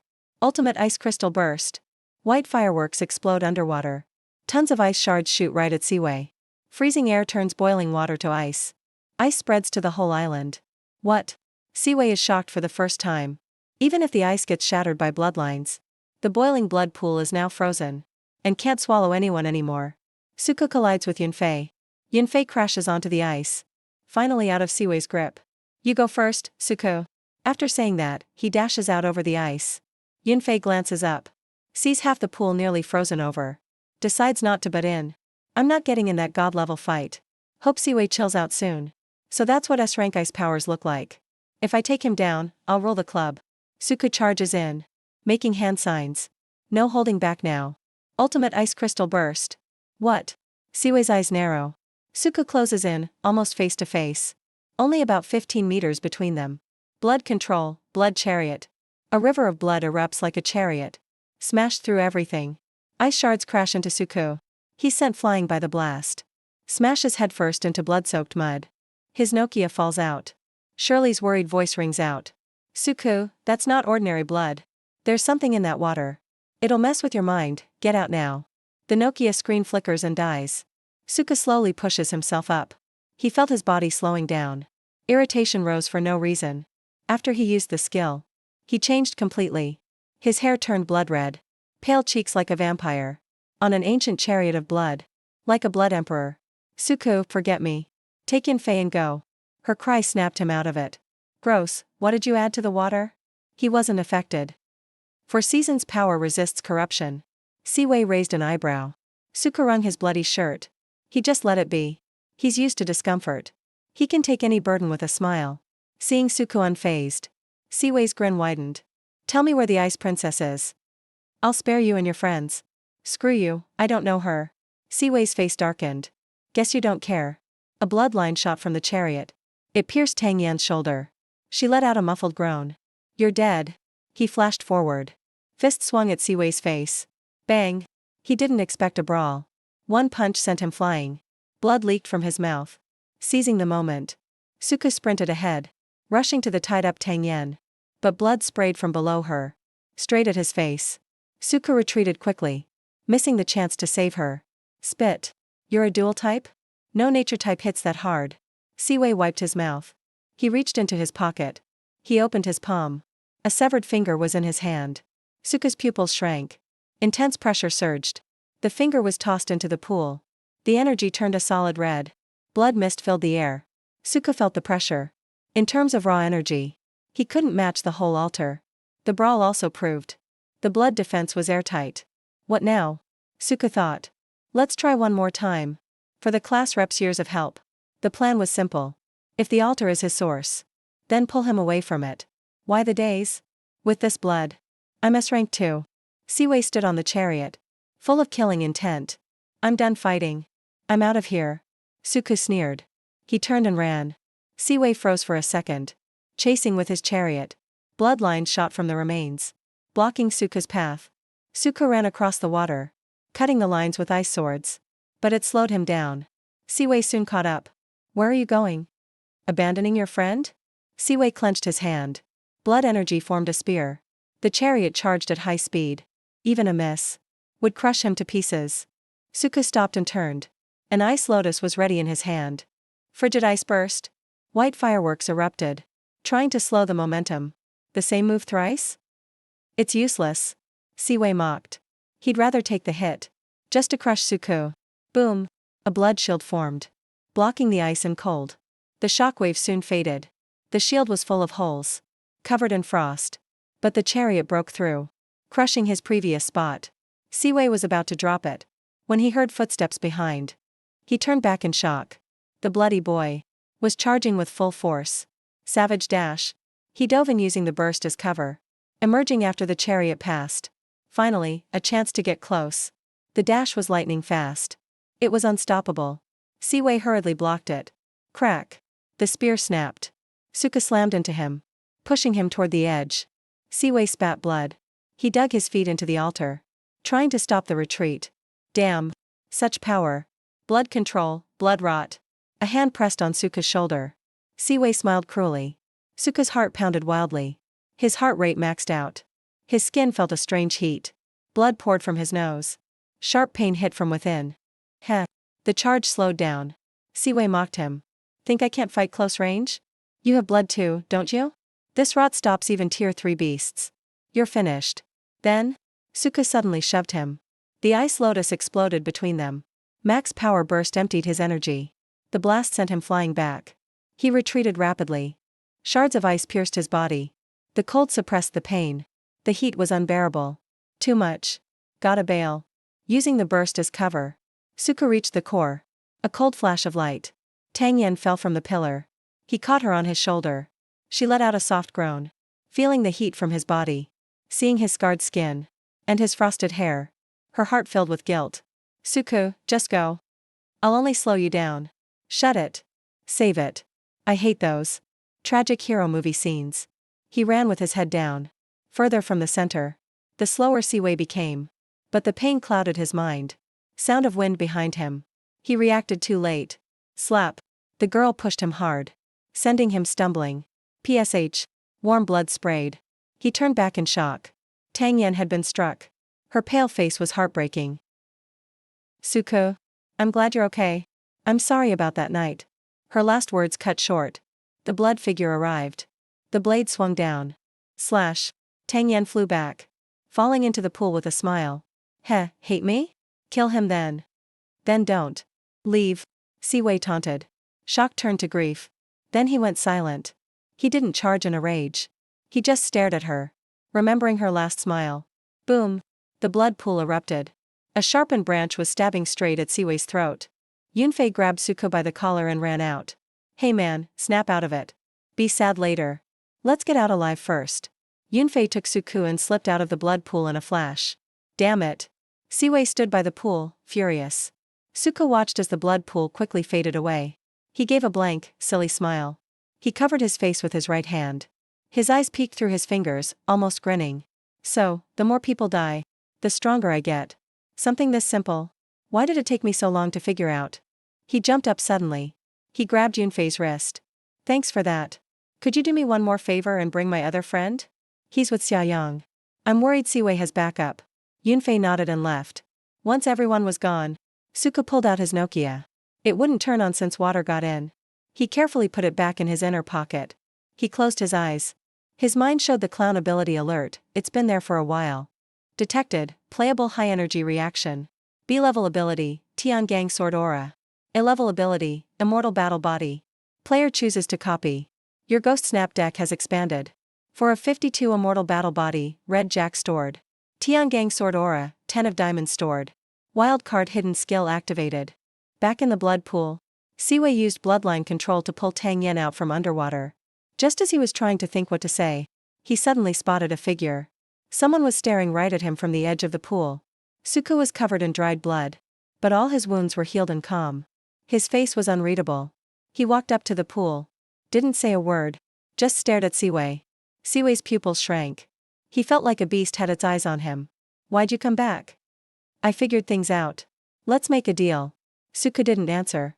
He suddenly squatted down and pulled out a palm-sized, colorful gift box. Shock box. Unlocking each stage lets you open the box and get the gift you want most. Note, the clown may play some tricks. Suku's had this ability for a while now. Today he finally knew what gift he wanted. Whoever you are, thank you for the gift. He mumbled softly. Tore the wrapping right open. You could only fit a single hand inside the opening. It was pitch black in there. No hesitation at all. He shoved his hand inside. Felt around a bit. Then he grabbed a metal handle. He yanked it out with all his strength. Right at that moment, a blast of wild electricity shot out of the box and hit him straight on. Zap. Suka started shaking like crazy. The current ravaged his cells non-stop. White smoke rose from his body. The air filled with a burnt, meaty smell. Siwei was left stunned. Did Professor Yang's research really work? Can electrocution really help somebody level up? After a long electric shock, it slowly comes to a stop. Haha, that was fun. Suku kneels down on one knee. The charred spots on his body heal slowly. He laughs, but the meaning is unclear. Turns out being scared is just an electric shock. That's all. As soon as he finishes speaking, he suddenly stands up. With his right hand, he swiftly pulls something from the box. This time, there's no lightning. A jet black sword appears. It looks like it absorbs light. The sword is about 3 feet 3 inches long. The hilt is put together with feather-like metal pieces. The blade is straight and narrow. Congrats, you unlocked a surprise reward. Assassin's Night Owl. A sword made for silent kills. Its black blade hides easily in darkness. You're just pretending, huh? He feels uneasy. A nature-type ability user. Pulls a sword out of nowhere. He keeps reassuring himself. Inside the blood altar. Unless you're a 4th tier awakened, there's no way you can win. But then he's shocked. Seeing Suka step into the blood altar and slowly walk toward him. What, you look down on me? Rushing to get yourself killed? The hedgehog waves both hands. Countless blood-red threads shoot out from the altar, rushing toward Suku. Class leader, lend me your power. Suku whispers. He puts the sword behind his back with his right hand. With his other hand, he rubs his fingers. 10 of diamonds, Queen of hearts, Queen of clubs. 3 Joker cards appear at his fingertips. Joker sequence skill resonance. All 3 Joker skills activate at once. Heaven Sword Aura, Indestructible Battle Body, Extreme Ice Scepter. 3 types of power surge inside him. He feels a boost in vitality, freezing cold power, and clarity about the Shao sword. Hedgehog feels Suka's vibe change. A terrifying, oppressive energy. He even considers destroying the domain core and running away. In this brief hesitation, Suku moves. He darts like a swift fox through endless blood threads, skillfully dodging every attack. Cold air spreads under his feet, freezing a path right up to Hedgehog, making a walkable ice surface. Hedgehog is stunned. He tries to call for help. Blood control, blood cart. The cold freezes half the lake. Hedgehog stands on the blood cart, watching Suka get closer and closer. Damn it, blood spear technique. Hedgehog angrily points his finger. A blood-red spear shoots out fast, aiming right at Suka's path. Suka lifts up his sword, lips pressed tight. Activates Heaven Sword. Sword rises, sword settles. A golden phantom sword appears instantly. Grows as tall as a person. Just right to block the blood spear. Bang! The spear tip snaps off. The blood spear gets deflected. It doesn't slow Suka down at all. What? Hedgehog is shocked. That attack could kill a late tier 3 beast instantly. Yet Suka blocked it so easily. Suka speeds up even more. He vanishes like a ghost. Where did he go? Shocked, Hedgehog searches around. Out of the corner of his eye, a black shadow rushes at him. He turns his head in panic. A narrow, black, silent sword slices for his throat, bringing the chill of death. Blood control, blood reduction. The blood cart under him starts to boil.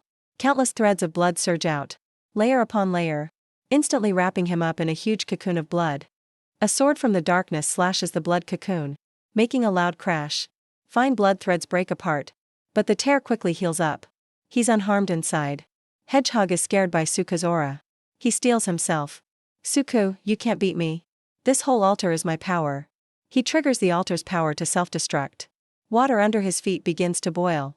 Terrifying energy builds up slowly. He feels a deadly threat behind him. Suku just smiles. Go ahead and blow it up.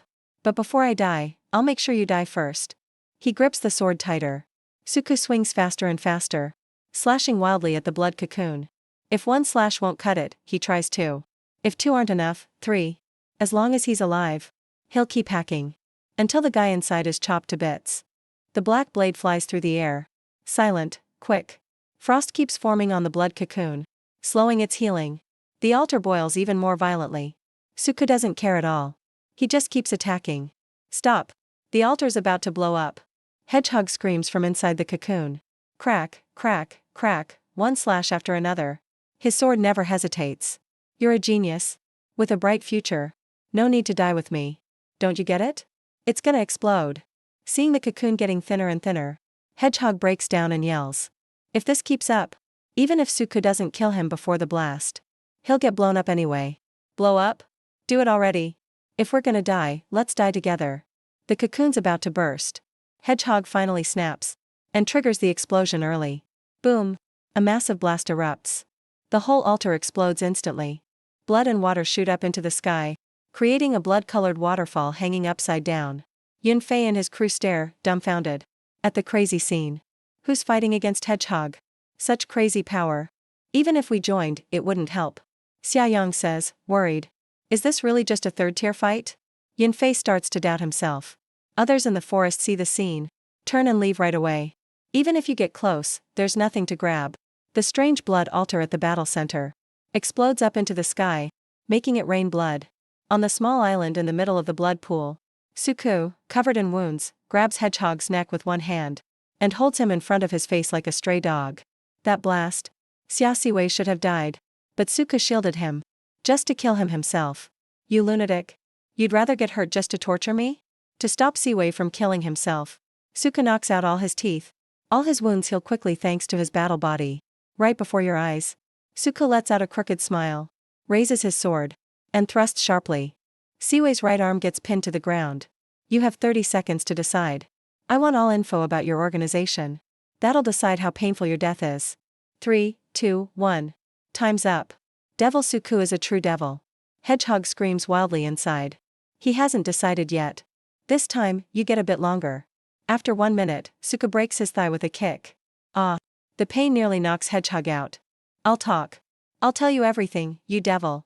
Soon, a figure appears on the island. A coffin made of blood-red ice crystals. Inside, a frozen young woman lies quietly. Her face is peaceful, almost like she's sleeping. Beside the coffin, a blood-soaked young man sits with his sword. Points +1, +1, +10, +100. Boom. Score +1000. Detected a replicable high-energy B-class ability. Blood manipulation. Added to the list. Eliminated mind. After copying their ability, unexpectedly found the murderers killed by mind. The signal generators weren't triggered. This worked out for Suku. He fished out the beasts from the blood altar one by one. Redeemed the points. So then, after destroying the core and earning the key 1000 points, Suku's rank shot up like a rocket. He sprinted to first place on the Central South Province Martial Exam leaderboard. First place, Suku. 3,835 points. The Jiangqing exam area core was destroyed. Jiangqing martial exam concluded. Outside the domain, principals were fiercely discussing how to rescue students. The disrupted domain entrance gradually calmed down. Suddenly there was a commotion. Some figures supporting each other appeared at the entrance. Teacher. I'm so scared. Students, call for help. The ruckus woke up the principals. They stared at the suddenly peaceful prison tunnel. They were all a bit confused. Just about to launch a rescue. Why'd they come out on their own? Check the leaderboard. Someone exclaimed. Principals all opened the rankings simultaneously. The top names stood out. First place, Suku. 3,835 points in Jiangqing exam area. 3,835 points, more than double second place. He solo cleared the domain core. a principal shouted. Broke the Central South Province's all-time martial exam record. Destroying the domain core is the easiest way. Principal Lee realized. Of course, it's not that easy to destroy the domain core. No one's done it in Jiangqing in nearly 10 years. Principal Wang's eyes sparkled with joy. The current champ is his student. He might have saved all the candidates. This investment paid back 100-fold. After the first batch of students, more appeared one after another. Staff quickly got to work. Those who need sending, send them. Those who need investigating, investigate. Soon, Yunfei and his team also left prison. But Suku wasn't seen. Principal, there's a bad guy in prison. He attacked a fellow student. Suku might have gone to get revenge. You gotta go help. Yunfei reported. Principal Ma was furious. He turned and shouted. Did you hear that? Our province's top scorer is being bullied by a criminal. Can't stand it. Old Ma, say something. Principal Wang, plump and bald, ripped off his branded tie, snatched a rifle from a student, and headed toward the prison corridor, dialing his phone as he walked. Ollie might not come home for dinner tonight. I'm fighting for Jiangqing's future. Damn, are you ditching dinner for shady business again? The call ended with a beep. Just then, another figure appeared from the domain tunnel. Suddenly everyone went quiet. Someone shouted, it's Suku. Suku is out. The province's champion hero is out. Cheers rang out endlessly. But that figure showed no joy. He just silently struggled forward with his head down. Something seemed to be dragging behind him. A pale red ice coffin radiated cold air. Suku dragged it out from the domain tunnel. The heavy ice coffin left deep trenches in the ground. The boy's shoulders were all scraped and bleeding. Clearly dragged for a long time. Already battered from the battle. Now even more exhausted. Suku finally couldn't hold on. Collapsed in front of everyone. Suku. Medical team, help. Who was in the hotel? Where's the killer? Everyone rushed in. Helped Suku up. Suku was taken for a protective interview. Hotel and mines remained sealed as key evidence. Jiangqing martial exam ended in shock and mourning. Investigation into the Blood Brotherhood and Ice Princess started urgently. And the name Suku, along with that record-breaking 3,835 points, and iron-handed tactics, swept through like a storm. Some see him as the hero who ended the crisis. Others are secretly shocked by the brutality shown in that ice coffin. Late at night, in a private room at the provincial hospital, Suku lay quietly. The Nokia on his chest was still silent. The Joker sequence in his mind glowed faintly. The new Spade K pulsed gently, mixing with the chilling hum of his club cue. City lights outside flickered. An even bigger storm was quietly brewing with this boy's silence.